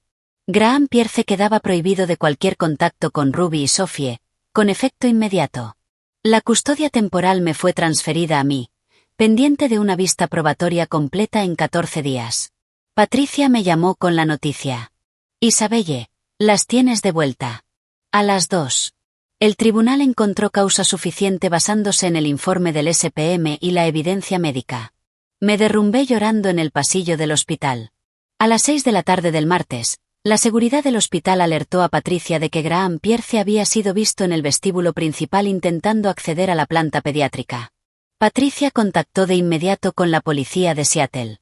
El señor Pierce fue informado de la orden de protección de urgencia y escoltado fuera de las instalaciones, informó el director de seguridad. Hizo declaraciones sobre sus derechos como padre, pero se marchó cuando llamamos a la policía. Patricia lo documentó todo. Cada violación refuerza nuestro caso. Esa noche, Ruby durmió en la cama del hospital junto a la mía por primera vez en 2 años. A través de la ventana podía ver la habitación de Sophie, su silueta tranquila. Estaban a salvo. Por fin estaban a salvo. La vista de custodia era en 6 días. Y esta vez, la verdad ganaría. El miércoles por la tarde me senté en el Tribunal de Familia del Condado de King para la vista de custodia de urgencia. Patricia estaba a mi lado con el expediente perfectamente ordenado. El juez Harold Bennett entró y el estrado se puso en pie. Por favor, siéntense, dijo el juez Bennett. Estamos aquí por la petición de modificación de custodia por negligencia infantil presentada por la señorita Lawson. Puede comenzar. Patricia se puso en pie. Señoría, voy a presentar pruebas de negligencia grave de Graham Pierce hacia su hija Ruby Hayes. La evidencia incluye un informe de los servicios de protección de menores, documentación médica de desnutrición grave y testimonio pericial. Entregó una carpeta al tribunal. Ruby Hayes estuvo bajo la custodia de su padre durante 2 años. Durante ese tiempo, análisis médicos exhaustivos revelaron desnutrición crítica, un peso en el percentil 5, pérdida de densidad ósea y deficiencias vitamínicas compatibles con privación alimentaria crónica. El juez Bennett revisó los documentos con el ceño fruncido. Alan Cross, el abogado de Graham, se levantó. Señoría, son preocupaciones de salud inquietantes, pero mi cliente sostiene que Ruby siempre ha sido una niña con poco apetito. Ha hecho todo lo posible como padre soltero. La voz de Patricia fue cortante. Señoría, el poco apetito no explica una desnutrición sistemática de 18 meses. Tenemos el testimonio de la propia Ruby en el que describe la restricción de alimentos como castigo, las comidas retenidas como disciplina y el hambre constante. Emily Richardson subió al estrado. Señorita Richardson, ¿qué encontró en su investigación?, preguntó Patricia. Realicé una entrevista forense con Ruby Hayes el 4 de septiembre siguiendo los protocolos de Washington. Ruby describió un entorno doméstico caracterizado por un control extremo, aislamiento de su madre y familia extensa, y restricción de alimentos. Declaró que las comidas eran condicionales y que se las daban solo cuando se portaba bien, lo cual significaba no preguntar por su madre. ¿Y la evidencia médica? Los registros médicos de Ruby muestran una pérdida de peso progresiva durante 18 meses. Su peso actual es de 27 kilogramos, significativamente por debajo del rango saludable de 32 a 40 kilogramos para una niña de 10 años. Los análisis de sangre muestran déficit de vitamina D, hierro bajo y desequilibrios hormonales compatibles con inanición. Alan Cross contrainterrogó. ¿No es posible que Ruby simplemente tenga poco apetito? Emily permaneció impasible. Los niños con poco apetito no desarrollan pérdida de densidad ósea ni alteraciones hormonales. Estos son marcadores de restricción calórica crónica, no de constitución física natural. Luego declaró la doctora Whitman. Doctora Whitman, ¿cuál es, en su opinión médica, la causa del estado de Ruby? Privación alimentaria prolongada. El cuerpo de Ruby muestra señales clásicas de desnutrición, no por pobreza ni falta de acceso, sino por restricción deliberada. Esto es negligencia médica. Después llegó el turno de la doctora Rebecca Lane, terapeuta de trauma. Evalué a Ruby Hayes la semana pasada. Presenta síntomas de trauma complejo, hipervigilancia, miedo a las figuras de autoridad y dificultad para confiar en los adultos. También muestra comportamiento de acumulación de comida, habitual en niños que han experimentado privación alimentaria. ¿Y respecto a la alienación parental? Ruby creía que su madre la había abandonado porque era mala. Esta creencia fue reforzada a diario por su padre. Eso es alienación parental en su forma más clásica, una forma reconocida de abuso psicológico. Y Sophie describe haberse sentido impotente mientras veía sufrir a su hermana, y haber sido amenazada con el mismo trato si se portaba mal. Esto generó un clima de miedo en el hogar. Al mediodía, Frank Bishop subió al estrado y expuso ante el tribunal el fraude financiero, $285.000 desviados del Fondo para el Cáncer de Sophie mediante facturas falsas, cuentas en el extranjero y una empresa fantasma. Señoría, mientras Ruby era sometida a desnutrición sistemática, Graham Pierce robaba dinero destinado a salvar la vida de su hermana, dijo Frank. Esto demuestra un patrón de explotación y negligencia hacia las 2 niñas. Luego Patricia presentó la evidencia de la coacción reproductiva.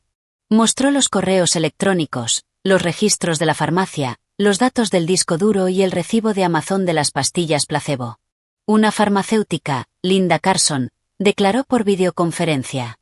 El señor Pierce recogió solo las recetas anticonceptivas de la señora Hayes 8 veces en junio de 2015. Eso era muy inusual. En mis 15 años como farmacéutica, rara vez he visto que una pareja recoja siempre las pastillas anticonceptivas. Las pacientes normalmente gestionan sus propias recetas. A las 2 de la tarde, Patricia se dirigió al tribunal. Señoría, tenemos declaraciones en vídeo de las 2 niñas grabadas según los protocolos forenses. Dada la naturaleza sensible de sus testimonios y los estatutos de protección infantil de Washington, solicito que esta evidencia sea revisada en cámara. El juez Bennett asintió. El tribunal revisará las declaraciones selladas en sala. Las partes tendrán acceso a las transcripciones a efectos de contrainterrogatorio, pero los vídeos no se proyectarán en audiencia pública para proteger la intimidad de las menores. Patricia entregó un sobresellado al tribunal. Señoría, también presento los resúmenes escritos elaborados por la entrevistadora forense junto con el análisis pericial de la doctora Rebecca Lane sobre el estado psicológico de las niñas. La sala esperó en tensa quietud mientras el juez Bennett revisaba los documentos en su cámara. Tras 20 minutos, volvió con el rostro grave. El tribunal ha revisado el testimonio sellado. Encuentro las declaraciones de las niñas creíbles, coherentes con la evidencia médica y profundamente perturbadoras. Continúe, señorita Lawson. No pude contener las lágrimas. Detrás de mí oí el llanto quedo de mi madre. El juez Bennett se quitó las gafas y se frotó los ojos.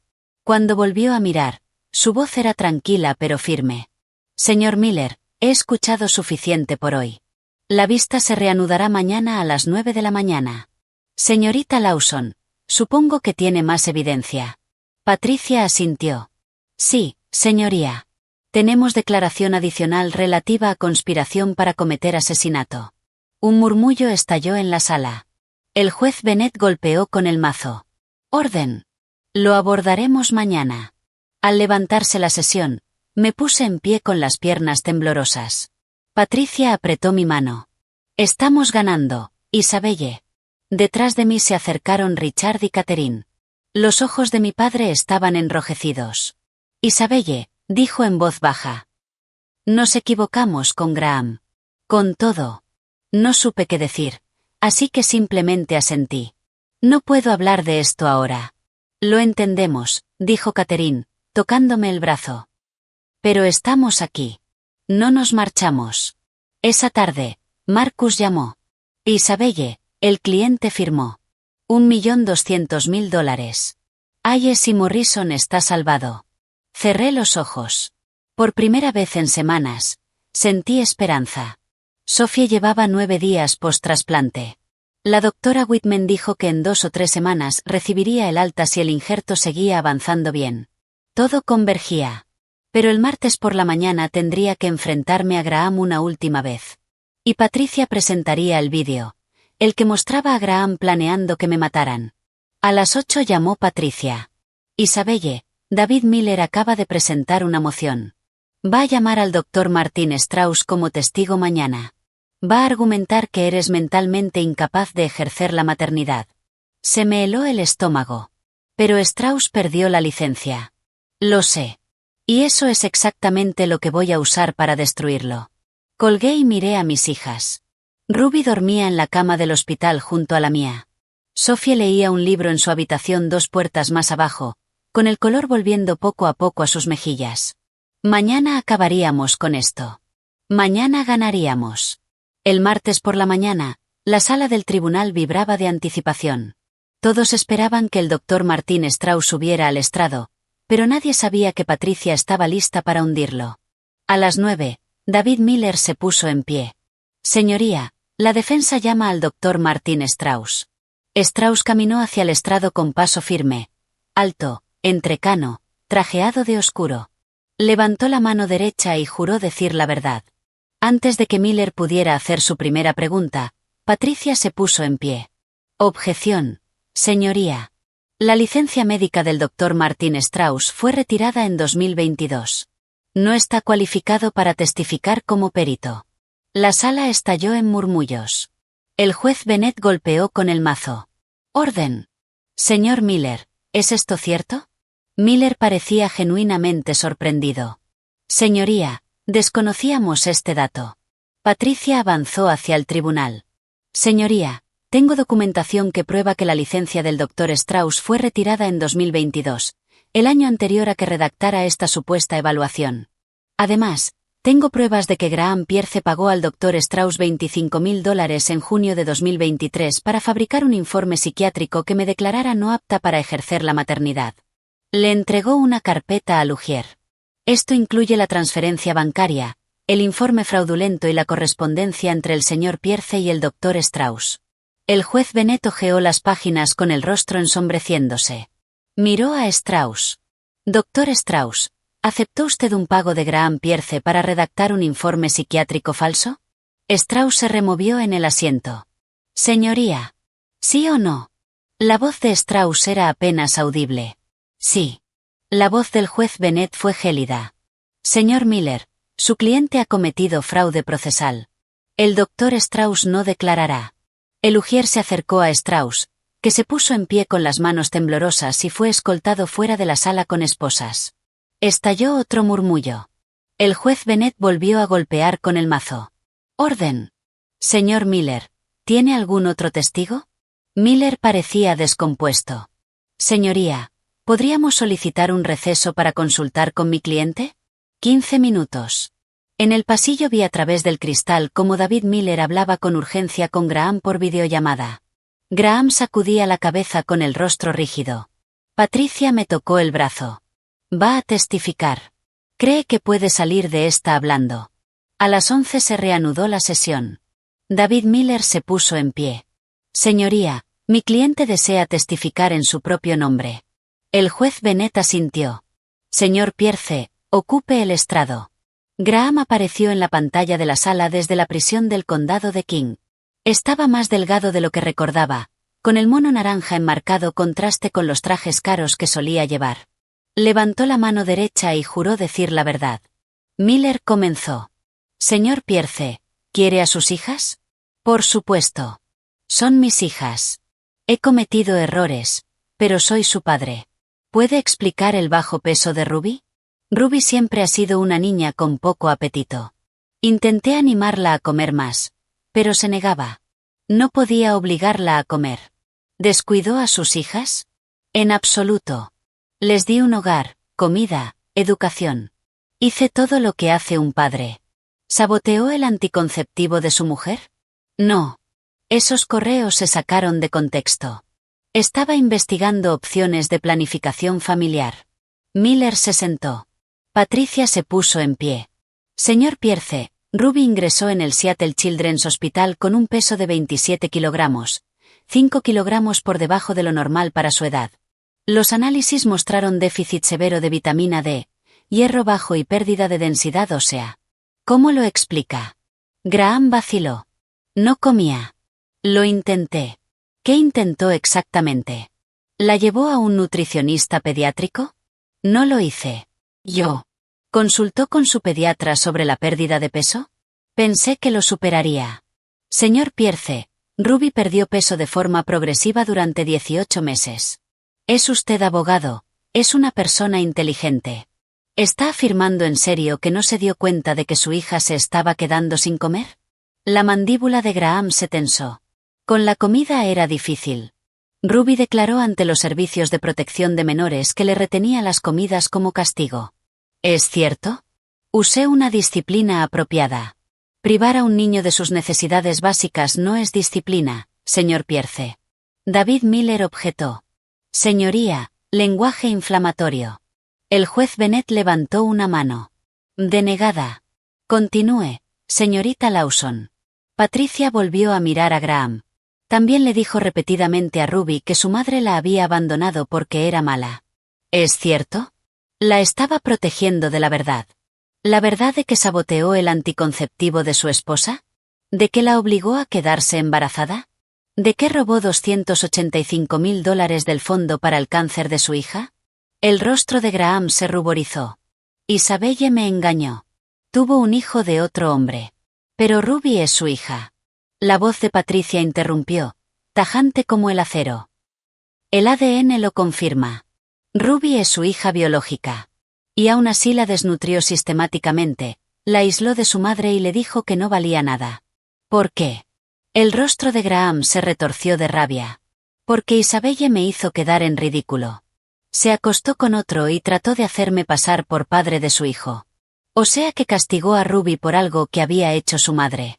La voz de Patricia se elevó. Castigó a una niña de 10 años, a su propia hija, dejándola pasar hambre y diciéndole que era mala. ¿Qué clase de padre hace eso? Graham respiraba con agitación, con la cara roja. Yo nunca, yo no. Robó $285,000 mientras Sophie se moría. ¿A dónde fue ese dinero? Gastos médicos, como ya dije. Entonces explique esto. Patricia levantó un documento. Extractos bancarios que muestran $95.000 transferidos a una cuenta en el extranjero 3 semanas después del diagnóstico de Sophie. No estaba salvando a su hija. La estaba robando. Graham no dijo nada. Patricia se inclinó hacia adelante. Aisló a Ruby de su madre, le dijo que había sido abandonada, le restringió la comida y le causó una desnutrición grave. Luego robó el dinero destinado a salvar la vida de su hermana. Y durante todo esto, usted afirma ser un padre amoroso. Pero la evidencia cuenta otra historia, ¿verdad? Graham apretó las manos. Isabelle destruyó esta familia. No yo. Patricia se volvió hacia el juez Bennett. Señoría, la evidencia habla por sí sola. Graham Pierce no es una víctima. Es un criminal que puso en peligro a sus 2 hijas mediante negligencia, abuso psicológico y robo. No hay más preguntas. Graham fue sacado de la pantalla con el rostro pálido. El miércoles por la mañana, Richard Hayes subió al estrado. Tenía el rostro contraído y la voz temblorosa. Me equivoqué con Graham Pierce, dijo. Empujé a mi hija hacia las manos de un hombre que sería capaz de dejar pasar hambre a su propia hija. Le dije que se casara con él. La aparté cuando quiso irse. Ignoré sus súplicas cuando pedía recuperar a sus hijas. Creí las mentiras de Graham porque era más fácil que admitir que yo había cometido un error. Se le quebró la voz. Vi a Ruby en esa cama de hospital, con 27 kilos, los huesos visibles bajo la piel, aterrorizada de comer porque la habían condicionado a creer que la comida era un premio que tenía que ganarse. Eso lo hice yo. Lo permití. Y pasaré el resto de mi vida enmendándolo. Tras su declaración, Richard salió al pasillo. Lo vi solo junto a la ventana, mirando al vacío. Patricia lo encontró allí. Él le entregó un sobre. Dentro había un cheque de $500.000. Para las facturas médicas de Sophie, dijo en voz baja. Y para la recuperación de Ruby, nutricionistas, terapeutas, lo que necesiten. Sin condiciones. Solo asegúrese de que reciban la mejor atención. Patricia asintió. Lo haré.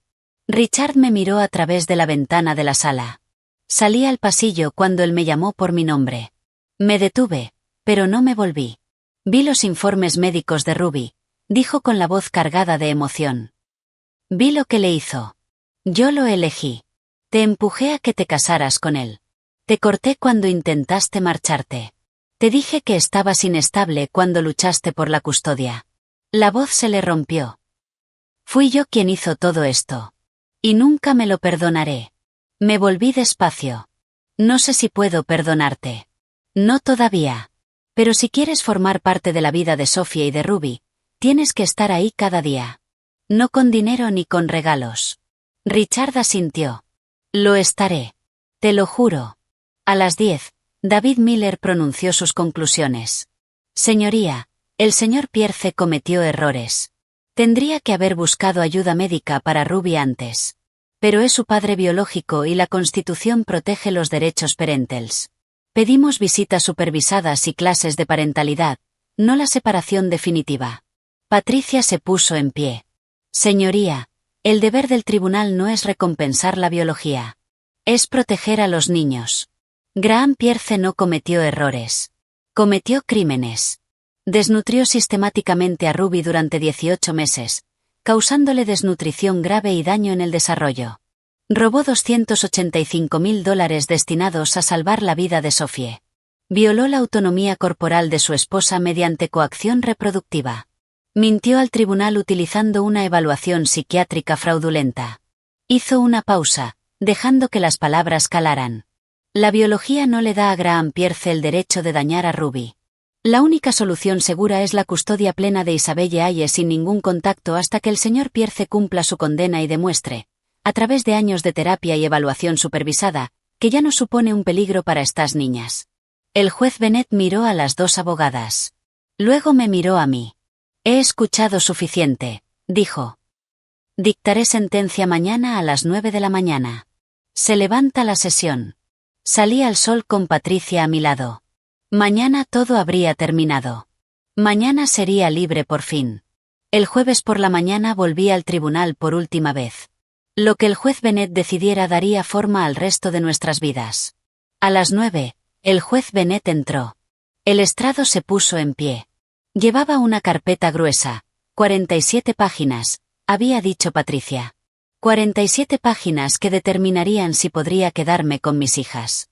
Por favor, siéntense, dijo el juez Bennett. Se ajustó las gafas y comenzó a leer. En el asunto de Hayes contra Pierce, he revisado todos los testimonios, pruebas y argumentos legales.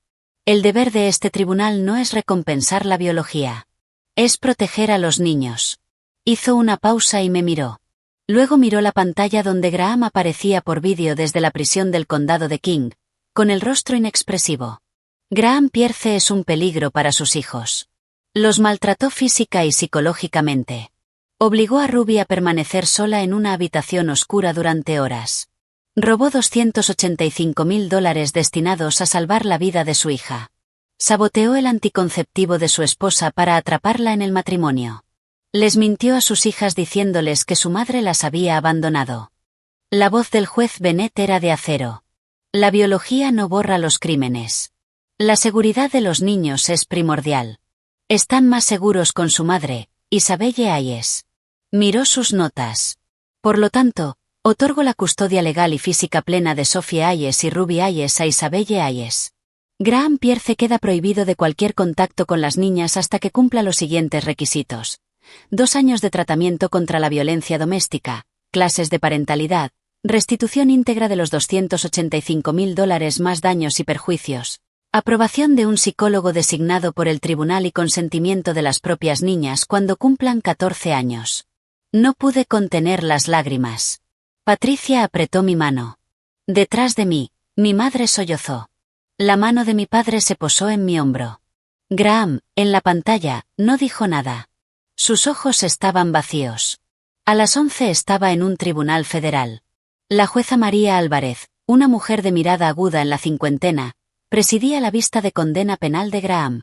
Graham Pierce, dijo la jueza Álvarez, ha sido declarado culpable de fraude electrónico, malversación de fondos, blanqueo de dinero, coacción reproductiva, maltrato infantil, perjurio y obstrucción a la justicia. La evidencia en su contra es abrumadora. Explotó a una niña vulnerable para su beneficio personal. Maltrató a sus hijas. Traicionó profundamente la confianza de su esposa. Y mintió a este tribunal. Hizo una pausa. Las directrices federales de sentencia recomiendan 18 años. No encuentro razón para apartarme de ellas. Cumplirá 18 años de prisión federal, con penas estatales concurrentes de 7 años. Tendrá derecho a libertad condicional tras 15 años. Miró a Graham, que estaba de pie con esposas y su abogado en silencio a su lado. Pagará una restitución de $285.000 al Fondo del Cáncer de Sophie, $150.000 a Isabelle Hayes por daño emocional y $75.000 al Fondo de Compensación a Víctimas. Todos sus activos serán embargados para satisfacer estas deudas. La jueza Álvarez se inclinó hacia adelante. Su licencia de abogado queda permanentemente revocada. No volverá a ejercer el derecho jamás. Graham abrió la boca. Señoría, quiero a mis hijos. La jueza Álvarez lo cortó. Robó a una niña moribunda. El amor no es la palabra que yo usaría. Los oficiales se llevaron al acusado. A las 3 volví al hospital. Ruby y Sophie esperaban en la habitación de Sophie con las caras ansiosas. Me senté en el borde de la cama de Sophie y tomé las manos de las dos. El juez dijo que os quedáis conmigo para siempre. Los ojos de Ruby se abrieron como platos. ¿Para siempre? Mamá, ¿papá no puede llevarse a ninguna? Nunca más. Estáis a salvo. Ruby hundió la cara en mi hombro y lloró. Sophie me tomó la mano. Mamá, dijo Sophie en voz baja, ¿y Julian? ¿Sigue siendo mi papá? La miré. Julian es tu padre biológico. Pero ser padre no es solo ADN. Quiere ser parte de tu vida si tú quieres que lo sea. Sophie sonrió. ¿Puede venir conmigo a mi próxima revisión? Miré hacia la puerta. Julian estaba ahí, observándonos con los ojos llenos de lágrimas. ¿Has oído eso? Pregunté. Él entró. Sería un honor. Esa tarde, Richard y Catherine vinieron al hospital. Era la primera vez que conocían a Ruby y a Sophie. Catherine se arrodilló junto a la cama de Ruby. Soy la abuela Catherine. Siento mucho haber tardado tanto en conocerte. Ruby me miró con incertidumbre. Yo asentí. Papá dijo que no teníamos abuelos, susurró Ruby. La voz de Richard se hizo áspera. Sí que los tenéis. Y no vamos a ir a ningún sitio. Sophie extendió la mano hacia Catherine. ¿Eres de verdad nuestra abuela? Las lágrimas de Catherine cayeron. Sí, cariño. Y voy a compensar el tiempo perdido. No sabía si podría perdonarlos. Todavía no. Pero era un comienzo. El viernes por la mañana llamé a Marcus. ¿Cómo está el estudio? Isabelle, estamos salvados. Esta semana firmaron 3 clientes nuevos. Valor total, $2.800.000. Hayes y Morrison vuelve. Cerré los ojos. En 2 semanas estaremos de vuelta en Portland. En cuanto Sophie reciba el alta, reconstruiremos todo. Marcus vaciló. Julian Reed ofreció prestarnos $500.000 a través del fondo fiduciario de Patricia. Sin participación accionarial, sin sociedad. Solo ayuda. Pensé en Sophie preguntando si Julian podía ir a su revisión. Pensé en Ruby sonriendo por fin. Acepto el préstamo. Cuando las cosas se asienten, ya nos organizaremos. Esa tarde llegó una carta. Era de Graham, matasellos de la prisión del condado de King. Isabelle, sé que me odias, pero por favor deja que le escriba a Ruby. Es mi hija. Lo siento, Graham. Me quedé mirando la carta. Ruby estaba a salvo ahora. Sophie se estaba curando. Éramos libres por fin. Pero las palabras de Graham resonaban en mi mente. Es mi hija. Doblé la carta y la guardé en un cajón. Algún día, quizás, Ruby sería lo bastante mayor para decidir. Pero no hoy. Hoy éramos libres. 4 meses después del juicio, estaba de pie en la habitación de Sophie en el Centro Médico de la Universidad de Salud y Ciencia de Oregón, esperando unas palabras que lo cambiarían todo. El doctor Michael Torres levantó la vista de su tableta y, por primera vez en 2 años, lo vi sonreír sin reservas. Sophie, dijo con voz cálida y genuinamente alegre, estás oficialmente en remisión completa. No se detectan células cancerosas. Los ojos de Sophie se abrieron como platos. O sea que estoy curada. Tu evolución es extraordinaria, respondió el doctor Torres dejando la tableta para mirarla directamente. Seguiremos haciendo revisiones durante 5 años, pero tu pronóstico es excelente. El trasplante de médula fue un éxito total. Sentí la mano de Julian apretar la mía mientras las lágrimas me corrían por la cara. Ruby envolvió a Sophie con sus brazos y, por un momento, fuimos simplemente una familia. Desordenada, complicada, pero entera. La transformación de Ruby durante esos 6 meses no había tenido nada de gradual. Había sido un milagro en toda regla. Sus sesiones semanales de telesalud con la doctora Rebecca Lane se habían convertido en el pilar de su recuperación. Durante una sesión a la que me habían permitido asistir como observadora, Ruby había dicho algo que me dejó el corazón partido a la vez que desbordante. Antes pensaba que papá no me quería porque yo era mala. Ahora entiendo que el equivocado era él. La doctora Lane se había inclinado levemente hacia la pantalla. Has madurado muchísimo, Ruby. ¿Cómo te sientes ahora con tu relación con tu madre? Ruby me había mirado entonces, con sus ojos oscuros serenos y seguros. Mamá es el lugar más seguro que conozco. Ahora sé que siempre me protegerá. Las pesadillas que antes la despertaban 5 veces por semana se habían reducido a 1 vez al mes, quizás. Estaba aprendiendo a confiar de nuevo, a creer que el amor no tenía por qué doler. Cada fin de semana, Julian hacía el camino desde Seattle hasta Portland. Llevaba a las niñas a librerías, al zoo, al mercado de agricultores. Nunca intentó reclamar un título que no se había ganado, nunca exigió más de lo que ellas estaban dispuestas a darle. No intento reemplazar a nadie, les dijo un sábado por la tarde en Powell's Books. Solo soy Julian, alguien que os quiere mucho a las 2. Sophie había levantado la vista hacia él, con una edición del Jardín Secreto en la mano. ¿Te molestaría si a veces te llamo papá? Los ojos de Julian se habían llenado de lágrimas. Si eso es lo que tú quieres, cariño, para mí sería un honor. Ruby había estado callada un momento. Creo que yo seguiré diciéndote tío Julian, si te parece bien. Más que bien, le había asegurado Julian, estrechándola en un abrazo. Lo que te haga sentir cómoda. 6 meses después del préstamo, Julian vino a verme con una propuesta que me sorprendió. Estábamos sentados en mi despacho en casa repasando los estados financieros de la empresa cuando dejó el café y dijo: ¿y si en vez de devolverte el dinero me convirtieras en socia? Lo miré fijamente.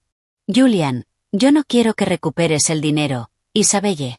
Quiero construir algo sostenible para Sophie, para todos nosotros. Hayes Morrison Reed Arquitectura tiene buen sonido. ¿No te parece? Ahora el estudio daba empleo a 12 personas. Los ingresos se habían estabilizado en torno a los 5 millones anuales. Habíamos construido una cultura que priorizaba la familia y la flexibilidad, donde nadie era penalizado por ir al acto escolar de sus hijos o cuidar a un familiar enfermo. Richard y Catherine se habían convertido en visitas fijas en nuestras vidas, viniendo desde su casa cada mes. Catherine le enseñaba a Ruby a hacer galletas de chocolate. La cocina solía llenarse de aroma a vainilla y risas. Richard jugaba al ajedrez con Sophie, que lo ganaba con una regularidad creciente. Una noche, después de que las niñas se hubieran ido a la cama, mi padre me tomó la mano. Desperdicié 11 años, dijo con la voz rota. No voy a desperdiciar ni un día más. Le apreté la mano. Estás aquí ahora. Eso es lo que importa. Graham había enviado 14 cartas desde la prisión. Leí las 2 primeras y después dejé de abrirlas. En ellas aseguraba estar yendo a terapia, decía que lo sentía, preguntaba si Ruby podría perdonarlo algún día. Cuando tengan 18 años, podrán decidir ellas solas, le dije a Patricia. Cuando le pregunté a Ruby cómo se sentía respecto a su padre, ella fue tajante. Ya no pienso en él, mamá. El simple uso de mamá todavía me hinchaba el corazón cada vez que lo oía. Las 2 niñas prosperaban en el Instituto Lincoln. Sophie se había unido al club de teatro y había descubierto una pasión por la dirección técnica escénica. Ruby jugaba al fútbol y tenía un grupo de amigas muy unido. Iban a fiestas de cumpleaños, se quedaban a dormir en casa de sus amigas, vivían la vida normal de adolescentes que les habían negado durante tanto tiempo. Un domingo de tarde de marzo nos reunimos en el jardín de mi nueva casa en Portland para una barbacoa. Estaban todos: Julian, mis padres, Marcus, mi hermana Laura, mi mejor amiga Vanessa.